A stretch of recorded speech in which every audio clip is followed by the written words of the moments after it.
Okay, so we are ready to do step 2 with our writing, which is write down 2 or 3 things that you want to say.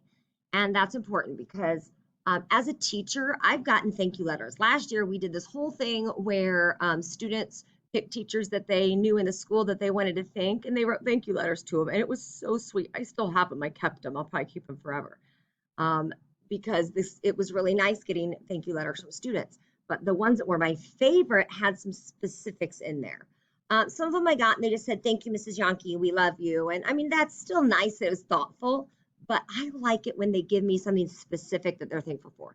"Thank you, Mrs. Yankee, for making your silly videos. They always make me laugh and learn." I love that. One person said, "Thank you for doing some fun activities," and then it gave some examples of specific activities they liked, and I was like, okay, good, those are the activities my students remember, so I will keep doing those activities. So the more specifics you can give, the better. So for step 2, let me switch to my other camera so you can see what I'm doing. You're going to need your same paper out from yesterday, the thank you letter, with your step 1, which was coming up with who you want to thank. And now we're going to do step 2, which is coming up with what you want to thank them for. So if I'm going to thank my mom, what am I going to thank mom for? I want to give a couple examples. So like, thank you for like watching my kids. She babysits my kids sometimes, like on our virtual Wednesdays, she watches them and helps them get their work done so that I could thank her for watching my kids. That's one thing. And but remember the video said that you want to have several things. So what else could I thank my mom for? Here's a second thing. What else does my mom do that's awesome? She sometimes like invites us over for dinner and she'll make us dinner. And I always enjoy that because then I don't have to cook and also I get to visit with my mom. So dinner, I'm just making a list here. This isn't my actual letter. So when I do my actual letter, I will write more of what I just said. And then I'm going to give her a third reason why I want to thank her. I love like in the summer we go over, she has a pool and we get to visit and swim. So